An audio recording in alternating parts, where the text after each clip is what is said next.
Why did the room go quiet the moment she stepped inside? It wasn't because she was late. She was early, 15 minutes early like always. It wasn't because she spoke. She hadn't said a word yet. It was the look on their faces, the way eyes slid past her, through her, as if she were equipment instead of a person. A backpack with legs, a medic, just a medic. Rachel Cooper took the empty chair at the far end of the briefing table and rested her hands on her knees to keep them from shaking. 12 men filled the room with bulk and noise, armor plates knocking against chair backs, radios murmuring static.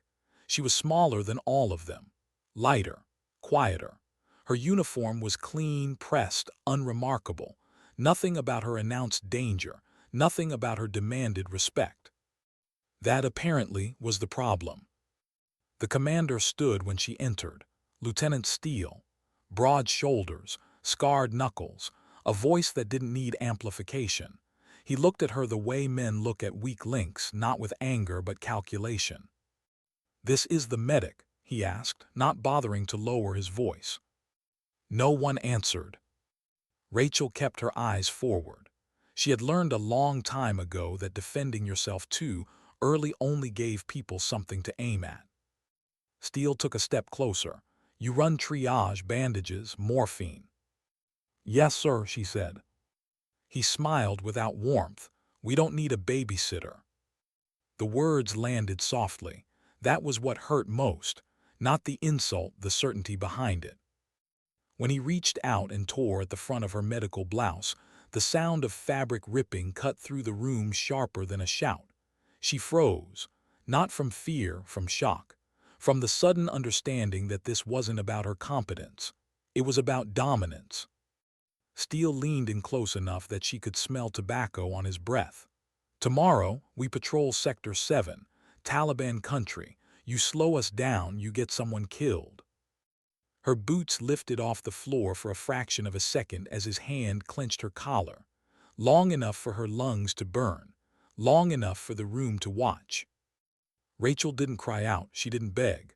Her eyes stayed locked on his, steady, unblinking, a small act of defiance no one noticed.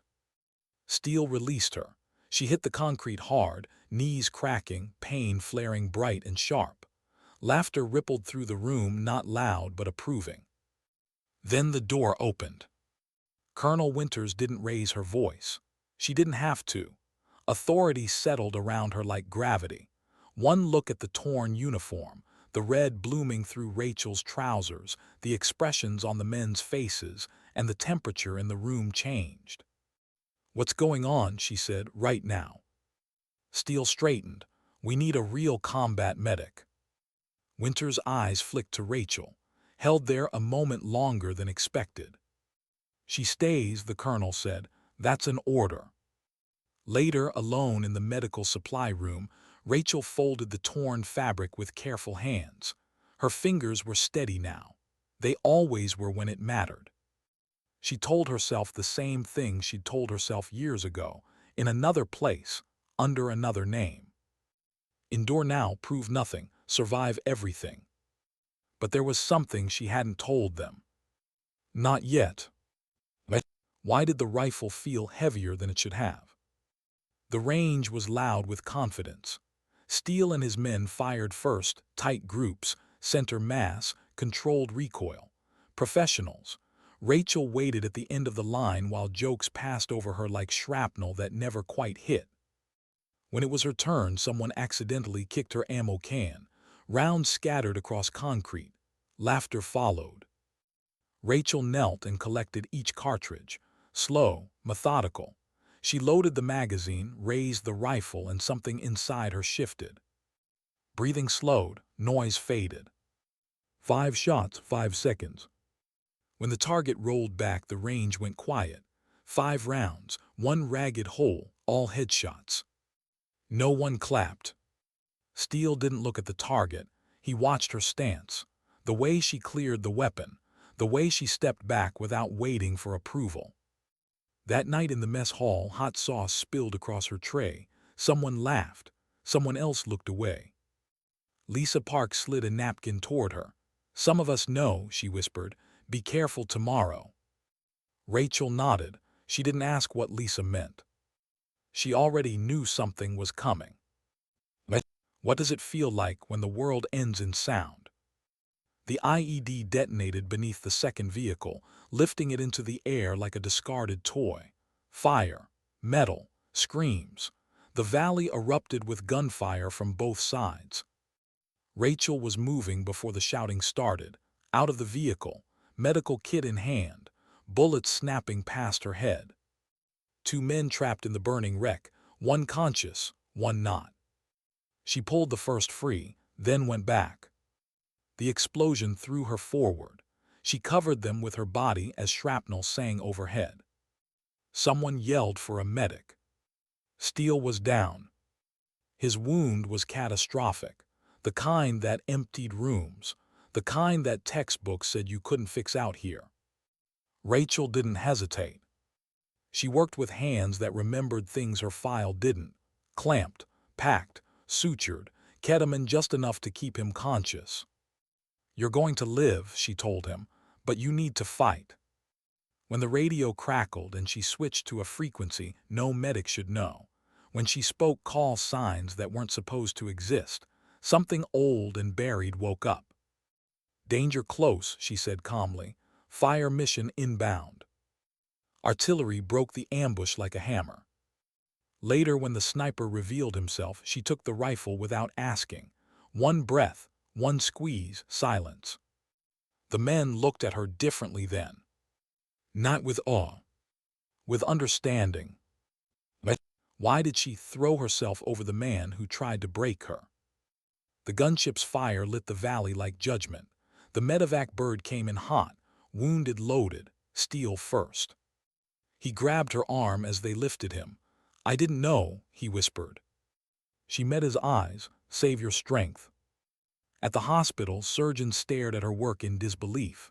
No questions, just quiet respect. When Colonel Winters confronted her later, Rachel didn't deny anything. Some truths don't need defending. Steele asked to see her before she left. "I was wrong," he said, "about everything." Rachel nodded. Forgiveness didn't need ceremony. That night she packed her gear again, different this time. Not to disappear. To return. What do you do when the past refuses to stay buried?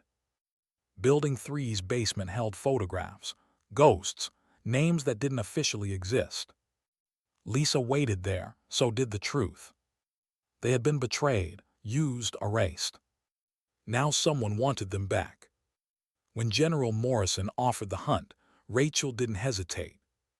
She was done hiding. As the helicopter lifted into the morning sky, Rachel looked down at the place where she had been ignored, humiliated, and tested. She left as something else entirely. Not a legend. Not a symbol. Just a woman who kept her promises. Sometimes dignity doesn't speak. It simply acts.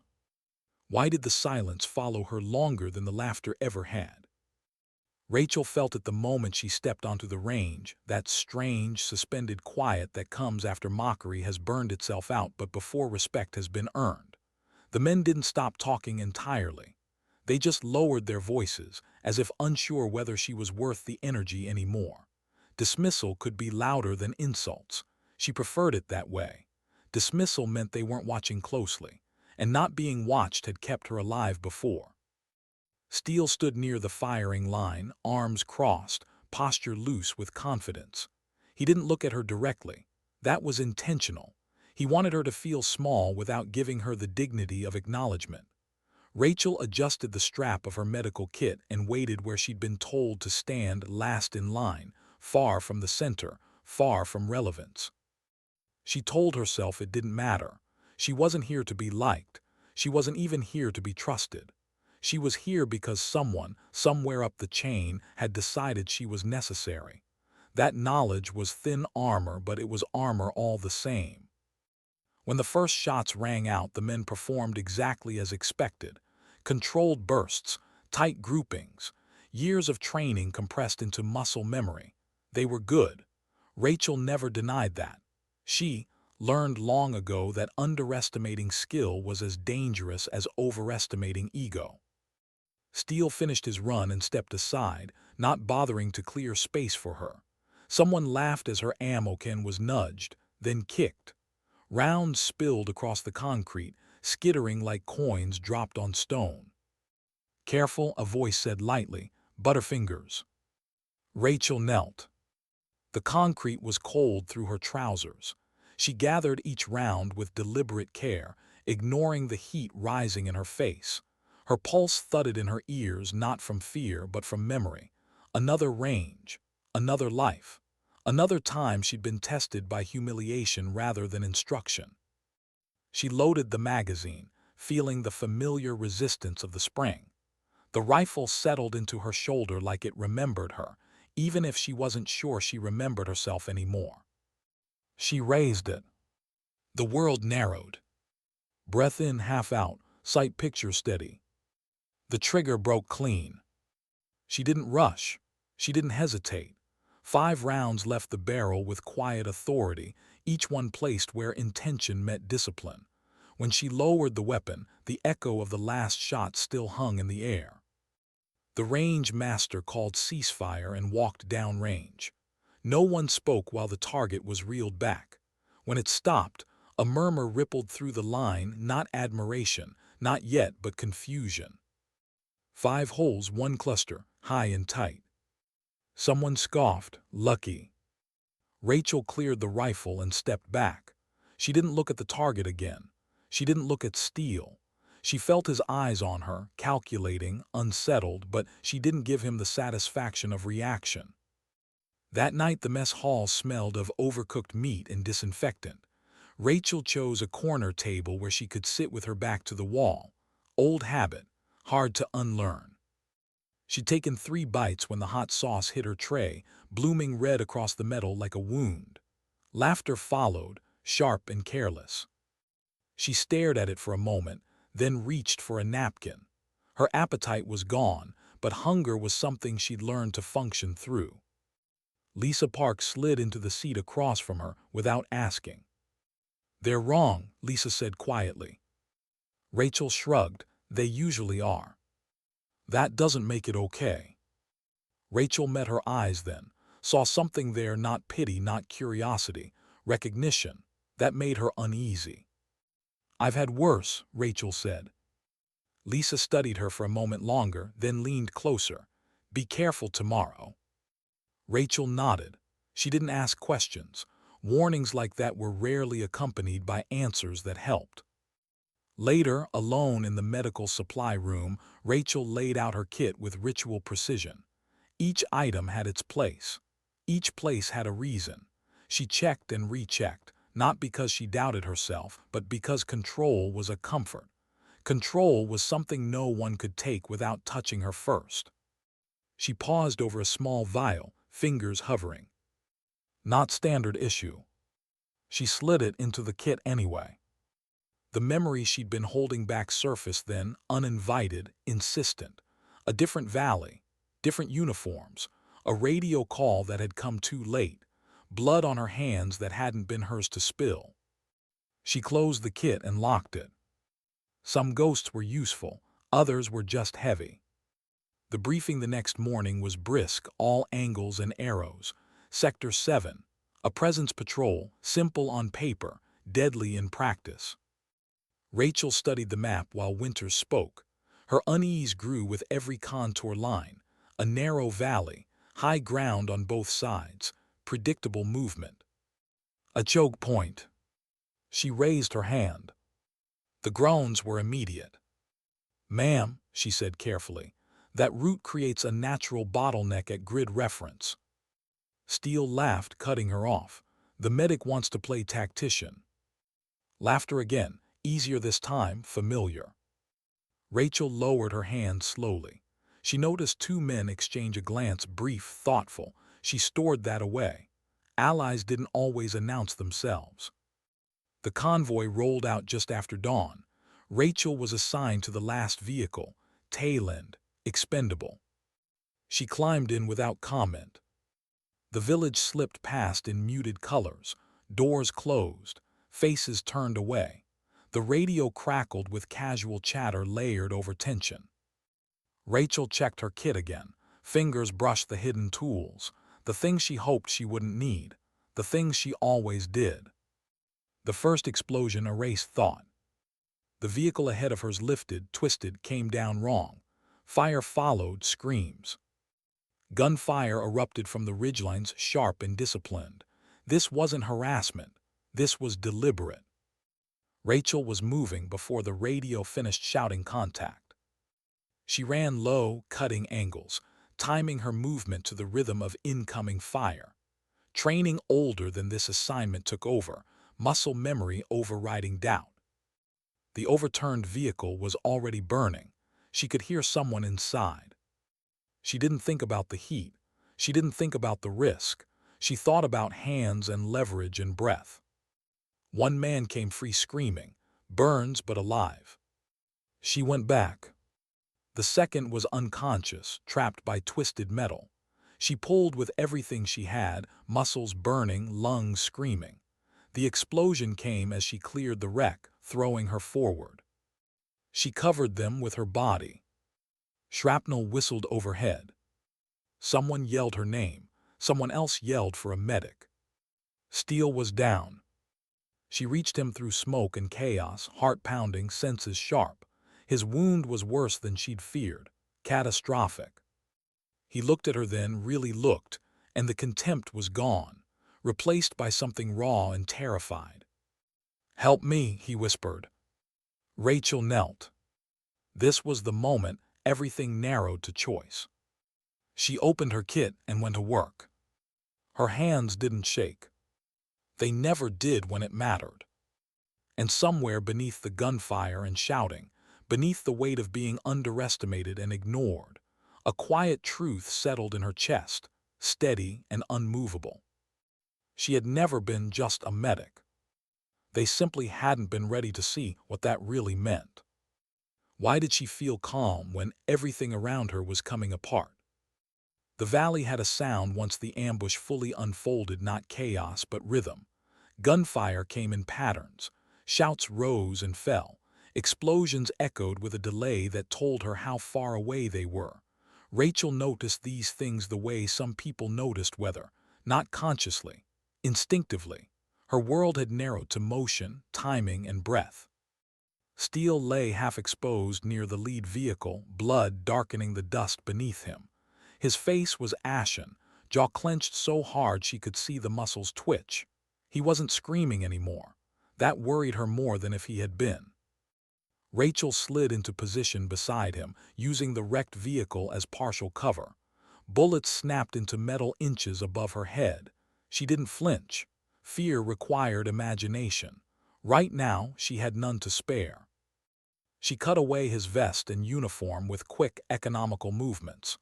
The wound was exactly what she'd feared: massive trauma, internal damage, bleeding she could see and more she couldn't.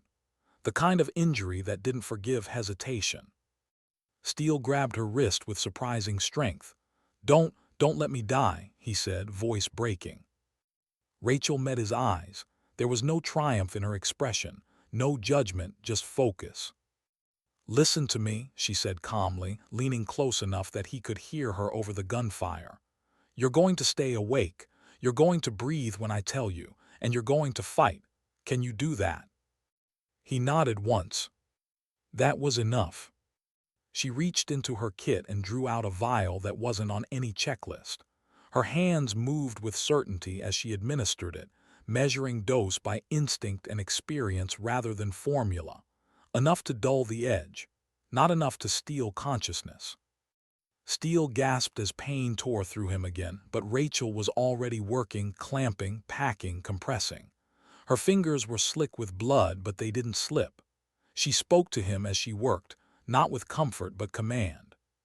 "Stay with me, eyes on me, breathe now." Around them, the fight intensified. The radio erupted with overlapping voices, calls for contact reports, ammo counts, casualty numbers. Rachel filtered it all without thinking, her mind splitting tasks the way it always had when things went bad. An RPG detonated close enough to knock her sideways. She braced herself over Steele, taking fragments into her pack instead of his exposed body. Pain flared in her shoulder. She ignored it. Somewhere behind her, someone shouted her call sign. Someone else screamed. Rachel finished the last clamp and leaned back just long enough to reassess. Steele was alive. Barely, but alive. They wouldn't hold long. She keyed her radio and switched frequencies. The moment her thumb pressed the transmit button, something old and dangerous surfaced, a version of herself she'd spent years burying under silence and compliance. Her voice changed without her meaning it to. Lower, sharper, certain. "Firehawk, this is Ghost 7-1. The line went quiet. She gave grid coordinates without hesitation, marked danger close, confirmed friendlies. When authentication came, she answered instantly, the code living in her memory like a scar. 30 seconds, the voice said. Rachel didn't thank them. She never had. She rolled Steele onto his side and covered him as best she could. Then she threw herself over him as the world broke open. Artillery thundered down the ridgelines, walking fire precisely where it needed to go. The ground shook. The air screamed. Enemy fire faltered, then fractured. When the barrage lifted, the valley felt stunned like a body after impact. Rachel pushed herself up, ears ringing, vision tunneling. She checked Steele first, still breathing, pulse weak but there. Good enough. She moved. More wounded, too many. A man with a shattered femur, another with shrapnel embedded deep in his shoulder, blood everywhere. She triaged without ceremony, decisions sharp and merciless. Who could wait, who couldn't, who was already gone. A sniper round cracked past her ear and buried itself in the dirt. Someone went down hard near the third vehicle. "Sniper," a voice yelled, 2 o'clock high. Rachel grabbed the nearest rifle without asking who it belonged to. She slid into position, resting the barrel on a chunk of broken stone. The scope swam for half a second, then steadied. Wind was wrong. Smoke obscured the angle. The shot was long and uphill. She breathed. Squeezed. The recoil was familiar. The result immediate. The distant figure collapsed backward, rifle tumbling from the ridge. No one cheered. They just kept fighting. Minutes stretched like hours. Ammunition dwindled. The enemy regrouped, testing, probing. Rachel felt the pressure building again, the sense that this wasn't over. Not yet. She switched frequencies again and requested medevac. Hot zone, 8 minutes out. 8 minutes was an eternity. Steele stirred as she worked back at his side, eyes fluttering open. He looked at her like he was seeing her for the first time. You're not, he swallowed. You're not just. Don't talk, she said, tightening a dressing. Save your energy. His fingers twitched, brushing her sleeve. A clumsy attempt at apology she didn't have time to receive. The enemy surged again, closer this time. Too close for artillery, too close for mistakes. Rachel pulled out another piece of equipment, one she'd carried through 3 postings and never once explained. She activated it and began marking targets, invisible beams cutting through smoke and dust. High above them, something lethal and patient adjusted course. When the gunship finally spoke, the sound was overwhelming, controlled, relentless, final. The advancing figures broke and scattered, momentum dying under precision fire. The medevac helicopter's rotors cut through the noise moments later, chopping the air into chaos. Dust and debris whipped around them as the birds settled, gunners laying down suppressive fire. Rachel coordinated the load without raising her voice. Steele first, always first. She climbed aboard last, collapsing onto the deck as the helicopter lifted away from the valley that had nearly swallowed them whole. Inside the aircraft, no one spoke for a long moment. Faces were streaked with blood and dirt, eyes wide, processing. Jenkins stared at her from across the cabin, something like shame tightening his expression. That frequency, he said finally, voice barely audible over the rotors. "Those call signs, who are you?" Rachel looked out the open door at the mountains falling away beneath them. Smoke curled upward from the ambush site like a warning that would fade with time. "I'm someone who keeps people alive," she said. It wasn't a lie. It just wasn't the whole truth. As the helicopter banked toward the hospital, her hands finally began to shake, not from fear, but from the delayed cost of holding everything together when it mattered most. She welcomed it. It meant the worst was over. For now. Why did the noise fade the moment the helicopter touched down? The rotors were still chopping the air when the medevac skids hit the ground, but for Rachel, the world went oddly quiet. Not peaceful, never that, just distant, like she'd stepped behind glass. Her hands were still stained dark, her sleeves stiff with drying blood that wasn't hers.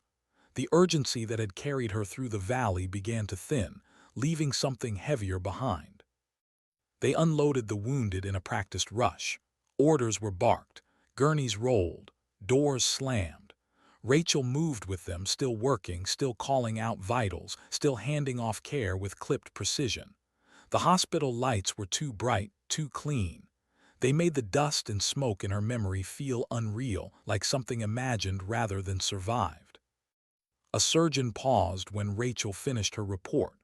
He looked at her hands, at the sutures already in place, at the way Steele's abdomen had been stabilized enough to buy time. "You did this out there?" he asked. Rachel nodded once.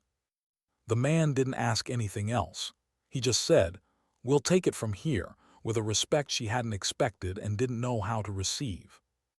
When Steele was wheeled through the doors, his eyes found her one last time. He tried to speak. She shook her head gently. Later, when the adrenaline finally let go, the shaking came in waves. Rachel stood alone in a supply alcove and pressed her palms against a cold metal cabinet until her breathing slowed. She learned not to fight it. Let the body finish what the mind had forced it to delay. "Sergeant Cooper." Colonel Winter's voice carried authority without urgency. Rachel straightened automatically, even as exhaustion tugged at her bones. "I need to speak with you." The colonel's office was small, utilitarian. Winters closed the door behind them and studied Rachel for a long moment, not the way Steele had. This was different, assessing, careful. "I've been reviewing radio traffic," Winters said, "some of it unusual." Rachel remained silent. Silence had protected her before. "You called for fire using credentials that don't appear in any current system," Winters continued. "You coordinated with assets that weren't assigned to this operation." Rachel met her gaze. "It worked." "It did," Winters agreed. "That's the problem." The colonel exhaled slowly, then softened her tone. "I'm not here to burn you. I need to understand what happened out there." Rachel chose her words with care. "People were dying. I did what I knew how to do." Winters watched her a moment longer, then nodded. "For now, that's enough." When Rachel left the office, the looks had changed. Conversation stopped when she passed, not with hostility, with curiosity, unease, respect. Those were heavier burdens than contempt. She didn't linger. She cleaned her gear in silence, every movement deliberate. Blood off metal, dirt from seams, ritual again, control again. Sleep came in fragments that night. She dreamed of the valley, of radio static, of a voice she hadn't heard in years calling her by a name she no longer used. She woke before dawn. The knock came quietly. Rachel was already awake when she opened the door. Jenkins stood there, helmet tucked under his arm. His usual swagger was gone. He looked smaller somehow, older. "Can I come in?" he asked. She stepped aside. He didn't sit, just stood, shifting his weight. "I was wrong," he said finally. "About you, about everything." Rachel didn't respond. "I treated you like you didn't belong," he continued. "And then you saved my life, saved all of us." His voice cracked. "I don't know how to square that." "You don't have to," Rachel said quietly. Just don't repeat it." He nodded, relief flickering across his face. "Steele asking for you. He's awake." The hospital room was dim, machines humming softly. Steele looked diminished against the sheets, color still drained from his face. When he saw her, his eyes filled with something like shame. "I remember what I said," he rasped. "What I did." Rachel pulled a chair close and sat. "You're alive, that's what matters." "It matters to me," he insisted. "I judged you, I was wrong." She studied him for a long moment, then nodded. "Then don't waste the lesson." His grip tightened briefly around her fingers. "Thank you." When she left, she didn't look back. The message came later that day. No signature, just a location. Building 3, basement. Rachel read it twice before folding the paper and slipping it into her pocket. She didn't ask who'd sent it. She already suspected. The basement smelled of dust and old concrete. Her flashlight cut through the darkness, revealing file cabinets, overturned boxes, and a wall covered in photographs. Ghosts. Men and women she recognized not by face, but by posture, by the way they carried weapons, by the way they stood like the world was something to be negotiated, not endured. Lisa Park stepped into the light behind her. "I knew you'd come," Lisa said. Rachel's throat tightened. "Why are you doing this?" "Because someone lied," Lisa replied, "and because they're still lying." She pointed to one photo, a team Rachel knew better than her own reflection, a mission that never officially happened. "They told us you were all dead," Lisa said, "but I've been finding traces, impossible saves, perfect shots, names that don't exist." Rachel closed her eyes. Some ghosts refuse to stay buried. The sound of footsteps cut through the basement, multiple, controlled. Rachel moved without thinking, positioning herself between Lisa and the stairs. But it wasn't an enemy. Doc Williams, Master Chief Rodriguez, 2 others. Rodriguez took in the room and whistled softly. "Well," he said, "that answers a few questions." Before Rachel could speak, another voice came from the stairwell. Measured, calm, powerful. "Sergeant Cooper," the man said, "or should I say ghost?" Rachel turned slowly. The past had finally caught up. And it wasn't done with her yet. Why did the truth feel heavier than the firefight ever had? The man on the stairs didn't rush. He didn't need to. Authority moved with him like a second shadow, filling the basement before he reached the bottom step. Civilian clothes, military posture, the kind of calm that came from never having to prove who you were. Rachel recognized him before he spoke again. General Morrison. Not from briefings, from memory, from a signature burned into reports that never officially existed, from a voice she once heard over encrypted comms, calm and distant, giving orders that changed everything. "Relax," Morrison said mildly, hands open. "If I wanted you detained, this wouldn't be the way." Rodriguez shifted beside Rachel, subtle but unmistakable, protective. The others followed his lead without discussion. That alone told Morrison more than any after-action report ever could. "You sent us to die," Rachel said. Her voice didn't shake. That surprised her. Morrison studied her the way surgeons studied scans. "I sent you to do a job." "That intel was compromised," Lisa snapped. "You knew." "I suspected," Morrison replied. "There's a difference." Rachel felt something inside her tighten. 8 of us didn't survive that difference. Silence stretched. Even Morrison didn't feel it right away. "You think I don't carry that?" he asked finally. "You think I don't replay that night?" Rachel took a step forward before Rodriguez could stop her. "You erased us, told our families we died in accidents. You buried the unit." "Yes," Morrison said, "because if I hadn't, whoever sold you out would have finished the job. Ghost units don't survive betrayal unless they disappear." Lisa laughed bitterly. "So we were bait." Morrison nodded once. "Yes." The word landed hard. Rachel felt the basement tilt slightly like the moment before impact. And yesterday, she asked, the ambush. Morrison didn't look away, not random. Every muscle in her body went tight. Someone wanted to confirm Ghost 71 was alive, Morrison continued. You surfaced. You called fire the way only one kind of operator does. Now they know. Williams swore under his breath. You used her. I used a situation that already existed, Morrison corrected. She chose how to respond. Rachel laughed softly. There was no humor in it. You make it sound voluntary. You volunteered the day you raised your right hand, Morrison said. This is just a part of the oath most people never see. Rodriguez stepped forward then. So what's the plan? Let them come for her. Morrison smiled, and for the first time it wasn't cold. No, now we hunt. The word hung in the air, electric. Ghost units were never meant to die quietly, Morrison continued. They were meant to move unseen. You've all proven you can keep a secret and still act decisively. That's rare. Rachel stared at the photographs again. Familiar stances, familiar ghosts, people she'd mourned in private believing they were scattered or gone. You're reactivating us, she said. Unofficially, Morrison replied.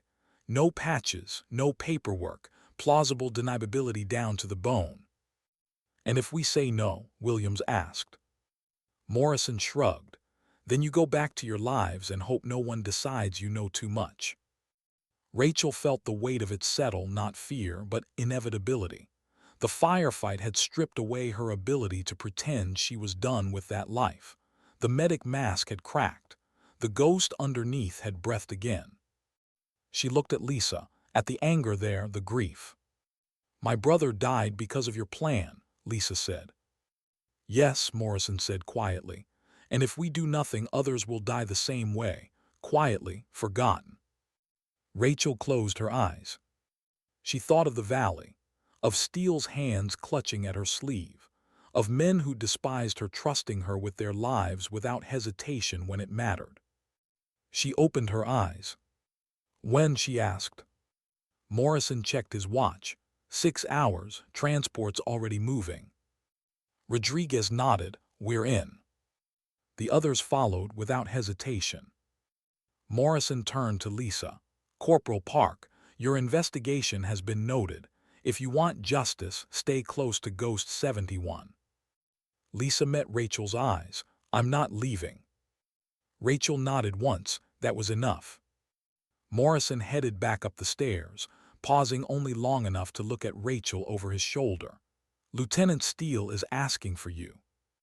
The hospital room was dim, the machine steady. Steele looked smaller than she remembered, less invincible. When he saw her, relief softened his features. They said you saved my life, he said. I stabilized you, Rachel replied. The surgeons did the rest. He shook his head weakly. I remember enough, you didn't have to. Yes, she said gently, I did. He swallowed. I was wrong about you, about what strength looks like. Rachel considered him for a long moment. Strength isn't loud, she said. It doesn't need permission. Steele nodded. Will I see you again? She stood. Take care of your team. That's how you make it mean something. Outside, dawn crept across the base, pale and quiet. Rachel packed lightly. She always had.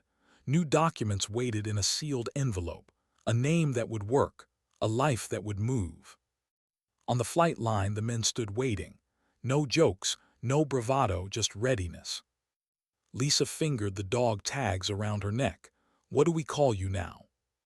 Rachel watched the unmarked helicopter approach, rotors chopping the air into fragments. Rachel, she said, that's enough. As they lifted off, she looked down once more at the base, at Building 3, now empty of secrets, and the valley beyond the mountains that had nearly broken her open. The radio crackled. Ghost 71, a voice said, welcome back. Rachel didn't smile. She just adjusted her headset and replied, I'm here. And for the first time in years, she meant it. Why did the quiet feel more dangerous than the gunfire ever had? The helicopter cut through the morning air without markings, without ceremony. No flags, no call signs spoken aloud, just the steady thrum of rotors and the knowledge that everyone on board understood exactly what they were stepping into. Rachel sat near the open door, harness clipped, eyes forward. Below them, the landscape slid past in muted browns and grays, as if the earth itself were holding its breath. No one talked much. They didn't need to. The men around her had fought beside her now, bled beside her. Whatever doubts had existed before the valley were gone. What replaced them wasn't worship or awe, it was something quieter, trust earned the hard way. Rachel rested her hands on her knees and felt the faint tremor still lingering in her fingers. Not fear, aftershocks. The body's way of collecting payment after borrowing strength it didn't truly own. She closed her eyes for a moment and thought of the name Morrison had used. Ghost. She had hated it once, hated what it meant, erased, denied, officially dead. But now she understood something she hadn't before. Ghosts weren't nothing. Ghosts were what remained when the truth refused to stay buried. The helicopter descended onto a remote strip of hard-packed earth, the landing rough and deliberate. When the rotors slowed, a man waited near a low structure, posture rigid, face unreadable. He didn't salute. He didn't smile. "Transport inbound in 90, he said. "This is as far as I go." Rachel nodded and stepped off first. The air smelled different here, dry, metallic, stripped of comfort. Temporary places always smelled like that. Places where people passed through but never stayed. Inside the structure, they were issued new gear, new comms, new rules that sounded suspiciously like no rules at all. Everything was compartmentalized, everything deniable. Rachel listened, absorbed, adjusted. This was familiar ground, even if she'd pretended otherwise for years. When it was over, Morrison appeared once more, standing at the threshold. "This is your team," he said to Rachel, "but you don't outrank them." She met his gaze evenly. "I don't need to." Morrison nodded as if that were the correct answer. "Then I won't waste time. Someone sold your unit out 3 years ago. Not ideology, not politics, money, access. They're still feeding information, still shaping outcomes from the shadows. We believe they'll surface now that you've resurfaced." "And if they do?" Rodriguez asked. "They will," Morrison said. "People who think they've killed ghosts get careless when the ghosts start walking." Rachel felt the weight of leadership settle over her shoulders, not like a mantle, but like responsibility she'd been carrying anyway, whether she admitted it or not. "Last chance," Morrison added. "Once you move forward, you don't get to choose when this ends." Rachel didn't hesitate. "It already ended. I'm just finishing it." Morrison stepped back, satisfied. The hours that followed blurred into preparation, route planning, intelligence fragments laid out like broken glass, each piece sharp on its own, dangerous when assembled. Rachel studied them with an intensity that surprised even her. Not because she wanted revenge. She'd learned long ago that revenge burned fast and empty, but because unfinished things had a way of destroying everything around them. As dusk settled, the radio crackled softly. "Ghost 71. Rachel stiffened. "This is Ghost 33, the voice continued. Familiar cadence, familiar calm, a voice she'd once heard through smoke and panic, calling targets while dragging wounded to cover. Rachel closed her eyes briefly. "I thought you were gone." "So did they," Ghost 33 replied. "Looks like we both survived our funerals." A faint, involuntary smile touched her lips. "Coordinates uploading," 33 continued. "If you're really back, it's time you knew where to look." The transmission ended. Rachel stared at the tablet as data populated the screen. Names, movements, a pattern emerging, subtle, deliberate, a network hiding behind legitimate commands and routine transfers. Rodriguez leaned over her shoulder. "That's not a battlefield," he said quietly. "That's bureaucracy." Rachel nodded. That's where wars last the longest. Night fell fully by the time they moved again. Another helicopter, another nameless flight. As the aircraft lifted, Rachel caught her reflection in the darkened glass, eyes older than her years, expression stripped of pretense. She thought of Steele, lying in a hospital bed, alive because someone he dismissed had refused to let him die. Thought of Jenkins standing in her doorway, ashamed but honest. Thought of Lisa, clutching her brother's dog tags like an anchor. This wasn't about proving anything anymore. It was about making sure no one else had to disappear just to survive. They landed near a coastal airfield just before dawn. Civilian traffic hummed nearby, unaware of the shadow war unfolding in parallel. Rachel stepped onto the tarmac and felt the strange duality settle in, the knowledge that the world would keep turning no matter what they uncovered. Inside a hangar, equipment waited, maps, safe houses, routes that ended in dead ends by design. Rachel gathered the team. "Listen carefully," she said, her voice low but steady. "This isn't a raid, this isn't a firefight, this is patience. We move slow, we verify everything twice. We don't pull the trigger unless there's no other option." Jenkins nodded. "And if there is?" "Then we don't," Rachel replied. "We're not here to burn the world down, we're here to stop it from burning itself." No one argued. As they dispersed to their tasks, Lisa paused beside Rachel. "You know they'll never put your name on this," she said. "If it works, someone else will get the credit." Rachel looked out across the hangar, watching light spill in through high windows. "I know." "Doesn't that bother you?" Rachel considered the question, thought of all the moments she'd been unseen, ignored, reduced.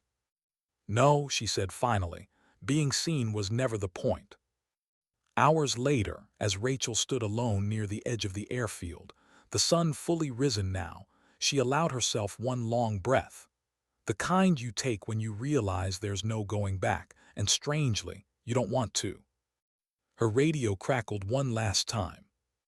"Ghost 7133 said, 'Targets are moving.'" Rachel keyed the mic. "Copy," she replied. "We're ready." She looked once more at the open sky above her, wide, indifferent, endless. Then she turned and walked back toward her team, toward the work that would never make headlines or earn parades. Toward the quiet places where decisions mattered most. Because she understood something now that she hadn't when she'd first walked into that briefing room as just a medic. Strength wasn't volume, it wasn't rank, it wasn't the ability to dominate a room.